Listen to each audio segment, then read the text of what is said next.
paano palakasin ang medalyon? Paano palakasin ang ating medalyon tuwing mahal na araw, no?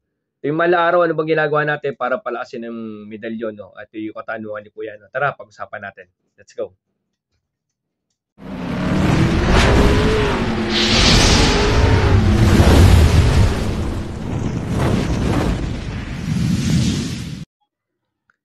Yun mga kagimat, no, mapagpalang araw sa inyo. God bless at more blessing po sa lahat, no?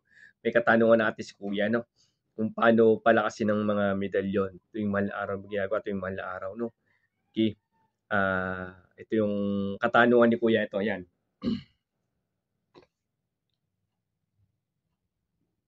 Yun, mapagpalang araw sa inyo. Sa katanungan ni Kuya, paano palakasin yung mga tanga natin ng mga gamit, mga medalyon tuwing mahal na araw, no? Iba't iba kasing klase ang ginagawang pamamaraan tuwing mahal na araw. So, yung iba, nag-ano ng langis tuwing Biyernes Santo. Yun ang ginagamit nila, talaga pampunas ng langis. Meron naman pong mga nagbabaw ng gamit sa lupa. May nagpapatesting kasi daw masusubukan kung talagang buhay yung gamit kasi daw patay daw ang Panginoon. No? Una-una po, ang Panginoon po hindi po namamatay ng taon-taon. Isang beses lang po siya namatay na pinako sa krus upang tubusin ang ating mga kasalanan dito sa lupa. Sinugo po siya ng Panginoon dito sa atin, si Jesucristo, ating Panginoong anak ng Diyos, no? Hindi po taon-taon namamatay po ang Panginoon. Kaya po yung sa atin po, totoo lang. Ito po, kung kayo against po sa aral namin, no? Skip nyo lang po yung video namin, no? Out lang po kayo dito. Kasi ito para po sa mga may sa aral po Team Happy at sa Ninoas Team Happy at sa grupo ng Team Happy. Kung kayo po against po dito, paalala ko po, ay mag-left po kayo dito. Out muna po kayo dito. Sa mahal na araw po kasi, hindi po araw-araw namamatay ang Panginoon. Kaya sabi nila, magandang mahal na araw testingin kasi nga daw po patay ang Panginoon. Hindi po. Kasi po, yung pinako sa Jesucristo po, siya po ay Diyos anak na nagkatawang tao po. May Diyos Ama po na hindi po namamatay. Lagi po nakatingin sa atin, no? Ngayon po, sa pag-aaral ng pag-ano naman po, pananaliksik ko, hindi po talaga ako nagbe-base sa mahal na araw. Ang totoo lang po pagpapalakas ng gamit ay hindi lang po talaga magbe-base kayo tuwing mahal na araw lamang kayo magkakarga, kung tuwing mahal na araw yung pupukusan. Ang pinakamaganda po talaga pagpapalakas ng mga medalyon ay yung araw-araw po nating dinadasalan po siya. Siyempre, magdadasal mo tayo sa Panginoon, sa Diyos Ama, Diyos Espiritu Santo, Ama namin sumasampalataya, Bagino Mariluwalhati. Tapos po yung dasal po ng mga gamit natin. Lagi po tayo sa taas muna. Taas paglilinis sarili, hingi ng tawad sa Ama, patawarin lahat na nagkakasala sa atin. Huwag kayong magtatanim ng galit. Kasi po, pag hindi kayo nagtatanim ng galit, mas madali kayo magpagalaw ng orasyon at magpakapit ng orasyon sa inyong mga gamit. Kasi po, lulukuban nyo ng Holy Spirit. Pero kung puno kayo ng kasamaan po at galit po at puot sa puso, hindi kayo basta makapagpagana ng ganyan po ng mga gamit ng ating natagimat natin. Kasi kakainin po kayo ng sistema. Hindi po bababa yung Holy Spirit. Kaya nga po, yun po, yung sa katanungan ni Kuya, no? Ito po may sasagot ko sa kanya, huwag ka mag-base sa mahal na araw lamang. Ang mabisang gamit ay araw-araw dinadasalan.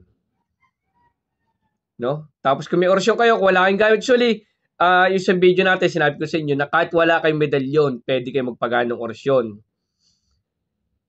Kahit wala kayong gamit, ikarga nyo sa katawan nyo yung mga orasyon nyo at manalangin kayo lagi. Kahit wala po kayong gamit. Kasi pag mamahalin ng gamit, wala ka kayang bumili, huwag na kayong bumili. Ikarga nyo na lang sa orasyon nyo, sa karga nyo sa katawan nyo. Karga sa tubig, inumin nyo, may proseso tayo kung paano gagamitin. No po. Yun lang po mga ang may papayo po sa inyo, huwag ko yung magbe-base sa mahal na araw na magkakarga lang ng gamit. Hindi po ako nagbabaw ng mga medalyon, yung mahal na araw, hindi po ako nagbabaw ng medalyon, hindi raw masyado nagagawa ng langis na mahal na araw. Kahit anong araw po, nagawa po ako ng langis. Hindi po ako nagbe-base sa mahal na araw.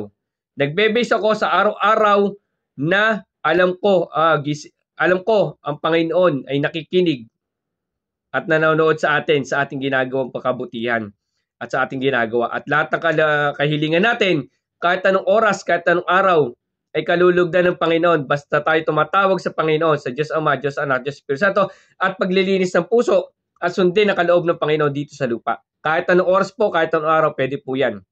Hindi po tayo base sa mahal araw, no? Sana yung makadugdag na dagdag ka alam mo sa inyo to, mga kagimat, no? Paalala ko sa mga against po sa amin, huwag po kayong maganda sa amin, Team Pars, Team Happy Agimat, sa Ninoal, Team Happy. Huwag po kayo maniniwala, ay po pinakamaganda pong salita ang Panginoon ay gising at buhay at nakikinig sa lahat ng tumatawag sa Kanya basta nagpapakalinis tayo at sumusunod sa kalooban ng Panginoon kahit anong oras, kahit anong araw. Hindi po mahal na araw lang. Yun po pinakamagandang paliwanag dyan. Di ba po? Meron pa isa dyan, di ba? Yung bumuhay si pinalakad ni Jesucristo yung lumpo sa araw na Saba, araw pamahinga. Sabi ng mga Hudyo doon, kasalanan niya, bakit ka nagpagaling sa araw ng pamamahinga?